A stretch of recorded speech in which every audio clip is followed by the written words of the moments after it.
La palabra gay. Es happy. Es happy. ¿Y por qué es happy? En las cortes europeas, las cortes reales europeas del Renacimiento, era muy en uso como nobleza el italiano, el uso del italiano. En Inglaterra, inclusive, se llenaron también de autores italianos. Históricamente ya se descubrió que el mismo Shakespeare, padre de la lengua inglesa actual, era italiano, era de Messina, se ha descubierto, se ha confirmado, y hablaba lo que sería Itanglish.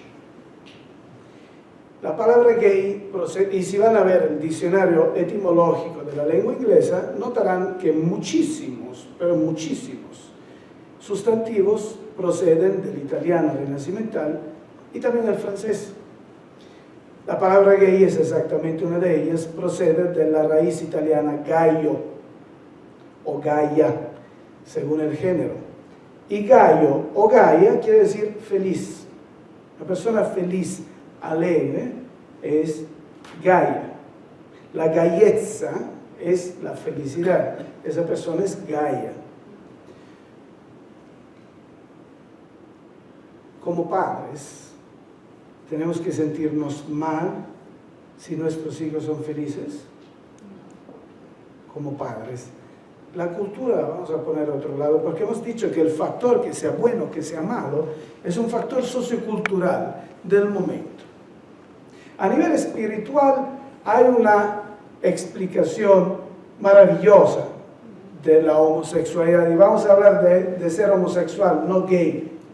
Usamos la palabra que el español nos entrega, porque es una muy buena palabra, homosexual. No nos avergoncemos de usarla, diciendo otros sinónimos. Es eso, punto. A nivel espiritual tenemos algo muy importante y maravilloso. A nivel terapéutico observamos también otras cosas. En lo personal, me encuentro muy poco de acuerdo con la explicación freudiana o psicoanalítica de la violación o de cosas de ese tipo. De hecho, María Angélica, como terapeuta me desarrollo muchísimo, realmente mucho, y de hecho creo que daré conferencias y cursos sobre esto, sobre la sexualidad. Es uno de los temas que más trato, principalmente sexualidad femenina, pero también la masculina, porque viene todo junto con pegado. Y la homosexualidad, nos vienen muchísimos pacientes homosexuales, o que todavía no saben, tienen incertidumbre, es algo que se tiene escondido adentro, y genera mucho dolor, realmente, mucho dolor, muchos problemas en la vida. Yo he observado que los abusos no tienen ninguna, y digo ninguna, relevancia en la homosexualidad. Así que a Freud en este caso lo quitamos totalmente del medio. No tiene ninguna relación. ¿Por qué? Porque cuando terapiamos, cuando trabajamos en esto y nos abrimos a la sexualidad, observamos que el abanico de lo que consideramos abusos sexuales, y vale la pena en el curso platicar de eso, es muy amplio, no es solo la penetración, no es solo el tocamiento, hasta la cultura de la familia, el tabú sexual de la familia, el niño lo puede vivir con los mismos efectos que genera un abuso sexual, a nivel físico, a nivel emocional. El tabú religioso, peor. Ahora, si vamos a considerar el abanico general de las situaciones relativas a abusos en cuanto tales, observamos que probablemente hasta el 70% de nuestros pacientes que vienen tienen una situación asimilable a un abuso sexual. Tanto que sean hombres, tanto que sean mujeres, tanto que sean italianos, tanto que sean del Burundi, que sean de Colombia, que sean americanos, que sean ricos, que sean pobres, blancos, negros, Mujeres homosexuales, mismo porcentaje. Es decir, no influye. Si fuera a influir, el homosexual tendría mayor porcentaje de abusos. Y no es así. Así que esa es una falacia. No lo puedo certificar por escrito porque esa es mi experiencia personal. Supongo que la misma observación puede haberla hecho Aurelio. Supongo. O sea, es decir, que sí la titubancia, o sea, la incertidumbre podría venir de experiencias durante esta vida. No la certeza. O sea, la homosexualidad real, quitando los casos de, perdóname la palabra, no creo que sea la palabra correcta, pero mi español es pequeño, de malformaciones de nacimiento, como mencionaba María Angélica. Sí, ahí hay muchas, hay muchas facetas de las deformaciones de nacimiento relativas a los órganos sexuales, y conozco personas. Eso es muy común, además. Ahí, pero no vamos a considerar homosexualidad, porque yo, por ejemplo, conozco personas que hasta son famosas, que se sienten mujeres y son hermosas y tienen órganos interiores masculinos, y no son homosexuales. Hablamos de la homosexualidad en cuanto mente, que es la que realmente genera el desarrollo de la experiencia homosexual o el sufrir la experiencia homosexual escondida en el closet. Esa cosa del closet es una cosa que yo he encontrado viniendo a vivir al continente americano. Aquí hay que tener miedo a abrir closet porque quién sabe qué te encuentras. Es la forma de decir mexicana y gringa, el closet. Ahora, hemos dicho que no viene de los abusos. Realmente lo que yo observo es que el homosexual nace, no se hace. Cuando se hace, tiene incertidumbre. Es el caso de Imad. Esa es una incertidumbre. No estaba seguro. Hemos encontrado muchos casos donde uno no está seguro. Eso es porque la experiencia que ha vivido lo ha mantenido a que sí, que no. Sin embargo, también esta incertidumbre la encontramos en lo que Pepe explica, en el machismo. Así que la primera causa de la incertidumbre sexual podría ser probablemente el machismo, que es una forma de incertidumbre de la sexualidad. O sea, el machista, a nivel psicológico, es un homosexual en potencia y tiene miedo a esa enfermedad, miedo a eso porque es inseguro, porque tiene inseguridad de sí mismo, necesita ser mujeriego, necesita comprobar su sexualidad con tantas mujeres porque ni él se lo cree, se lo tiene que confirmar. Así que el machista es el maricón en este sentido. ¿Por qué maricón? En el senso despreciativo de la palabra, porque es incapaz de enfrentar sí mismo, sus sentimientos, lo que realmente es, y siembra dolor, siembra problemas, siembra baja autoestima en los hijos, desunión familiar. La desunión familiar es un problema grande que genera problemas a nivel nacional en cualquier país, porque el ser humano es un ser gregario, es un ser que necesita su clan. A nivel histórico, el ser humano es un animal gregario, o sea, se mueve en manadas, necesita tener la familia o el clan que lo respalda para sentirse fuerte y enfrentar las nuevas experiencias que vive en la conquista del planeta. El machismo aísla, el machismo destruye el clan familiar, destruye la seguridad que me tendría que guiar en el mundo, me aísla de todo eso, y esto hace que una persona que destruye su familia, que no tiene el valor de la familia, del clan, tampoco tiene valor por su país, porque es lo mismo, es un plan. Fíjense la sexualidad cómo llega a afectar a un país entero, cuando lo vamos a ver en un sentido más amplio. Ahora, lo que dice Aurelio a nivel espiritual es lo que no solo hemos observado, sino que también viene de las comunicaciones espirituales. El espíritu, ahora vamos a, como estábamos diciendo el primer día, eliminemos la palabra espíritu, eliminemos la palabra alma y sustituimos con la palabra mente. La mente podría ser lo que sobrevive al cuerpo. La mente no tiene sexo. El espíritu, el alma no tiene sexo. En su evolución de la conciencia, en su camino evolutivo, tendrá que experimentar todo tipo de experiencias, todos. Hombre, mujer, intermedio y todo. Pero obviamente, si yo he vivido 20 encarnaciones como hombre y ahora me encuentro a tener que vivir una experiencia de mujer, es normal que la primera encarnación pueda ser transitoria. Es normal que la primera encarnación me sienta un poco todavía con el recuerdo de lo que he sido, de lo que es lo que yo me he identificado 1000 años. Pero eso es maravilloso, no es malo. Es maravilloso, es la riqueza que tiene el alma. La riqueza que trae consigo. El mundo espiritual no lo ve como algo malo, sino todo lo contrario, como una gran oportunidad para esa alma, para desarrollarse en eso.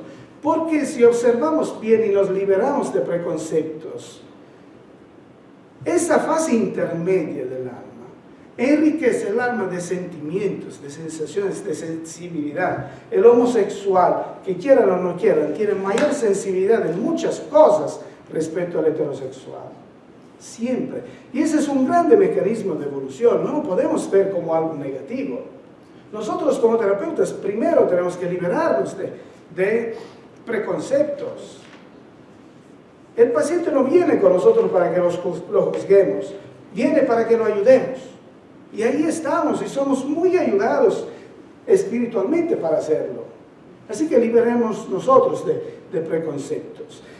Esa fase intermedia es una fase rica de sensibilidad. El objetivo del mundo espiritual es que esa alma crezca, evolucione, viene de una forma y que regrese al mundo espiritual más rica, mejor que como llegó. Así que, desde un punto de vista espiritual, si vamos a considerar aciertos o errores de la encarnación, encontraremos que muchas veces el homosexual es considerado con más aciertos a nivel espiritual que el heterosexual que destruye su familia.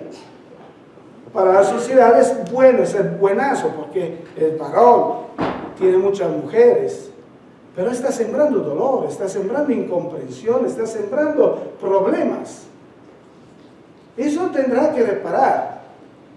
Entonces, está fallando esa encarnación.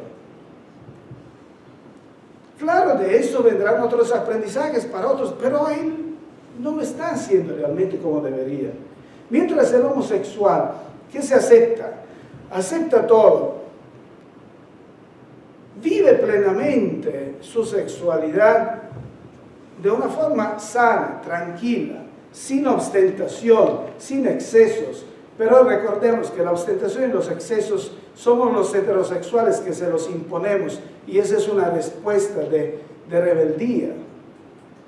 Pero el homosexual que acepta eso y vive plenamente y desarrolla su espiritualidad es una persona maravillosa, que realmente cuando estás al lado suyo sientes que creces. Conozco muchos. Entonces, ese es el homosexual. Es un momento de aprendizaje, de evolución. Puede que venimos a ser homosexuales porque es una fase transitoria, puede que venimos a ser homosexuales porque fuimos misóginos. Y entonces hay que reparar también eso. Pero es una fase de aprendizaje, no es una fase de castigo y no es una cosa dolorosa. Y es una experiencia para el ser y para quien está alrededor suyo, la familia. Hay dos preguntas. No tanto experiencias personales, sino preguntas. El mérito, o podemos pasar a otro tema. Bueno, que tenemos todavía que platicar de las terapias que hicieron. Preguntas, no experiencias personales, que son maravillosas. Solamente quiero ya, con respecto a mi niño, ahora ya que está más grande, le dije, tú sabes que yo te adoro de la forma en que tú seas, porque uno queda detrás de la mente. Me dice, yo sé, mami, yo sé. Así es de que ellos saben, y también lo hemos hablado muchas veces, que las personas son personas y van a hacer lo que van a hacer y tenemos que amarlas por lo que son. Y no importa, no tenemos que juzgar ni nada de eso. Yo nada más en ese entonces fue que pasó eso, pero realmente en mi caso de mi niño, si él lo fuera igual, le dijo a su papá, porque él le conté a su papá, dijo, nosotros los vamos a amar a ustedes independientemente de lo que sea. Una vez le preguntaron a Jesús, ¿cuál es el mayor mandamiento? Y él contestó, el mayor mandamiento es seguramente, amarás a Dios tuyo sobre todas las cosas. Pero a eso añado, dijo, que hay un segundo mandamiento que no es menos importante que el primero. Amarás a tu prójimo como a ti mismo. Y no podrás amar a Dios completamente si no amarás a tu prójimo. ¿Qué quiere decir eso? Vamos a hablar un poco de filosofía sencilla. ¿A quién le gusta crear cosas? Mónica, por ejemplo. Mónica, que la conozco, es creativa. Es una persona maravillosa que uno de sus hobbies es arte. Cuando tú creas una pintura, ¿dónde empieza la creación? En el corazón, que es activado por algo más, por la mente. La creación es la máxima expresión del pensamiento, ¿estamos de acuerdo? Es ese pensamiento que se transforma en algo tangible, pero es la máxima expresión del pensamiento. A nivel filosófico, cuando decimos que somos a imagen y semejanza del principio creador, y digo principio creador porque no quiero hablar de religiones, principio creador universal. Cuando somos a imagen y semejanza del principio creador, no es que el principio creador tenga un cuerpecito perecedero como eso, que por más hermoso que sea es perecedero. Eso es ridículo. Somos a imagen y semejanza del creador por la simple razón que somos mentes creadoras, como él es una mente creadora. Ese es el principio. Es decir, que nosotros creamos como él. Y de hecho, en las terapias lo vemos, creamos nuestra realidad, nuestros problemas y nuestros aciertos. Somos nosotros quienes lo crean. Ahora, solo hay una diferencia sustancial entre el principio creador general y Mónica o Domenico o el mismo Jesús. Una sola diferencia. El principio creador general, filosóficamente, sería el creador. Y todo lo demás, incluyendo Jesús, es creación. Y puesto que la creación es la máxima expresión del pensamiento, quiere decir que Mónica y ustedes son pensamientos de Dios, son pensamientos del principio creador. Es decir, el principio creador está pensando en ustedes, en nosotros. Nunca nos detenemos a pensar eso. De este principio filosófico sale el hecho de que no tiene sentido, uno, que el principio creador por un lado esté pensando cosas, pensamientos en evolución como nosotros, y por el otro pensamientos autodestructivos como podría ser un diablo. Eso es ridículo, eso sería un Dios bipolar, un principio creador bipolar. Y por la misma razón, Mónica, Pepe, todos somos pensamientos divinos, y nuestro camino de evolución es reconocernos a nosotros mismos en cuanto tales. Pero tanto somos nosotros, tanto es esa usina, tanto es Hitler, tanto es Trump y tanto es el homosexual. Y Jesús dice, no podrás amar a Dios si no amas todos sus pensamientos, o sea, tu prójimo. Ese es el punto.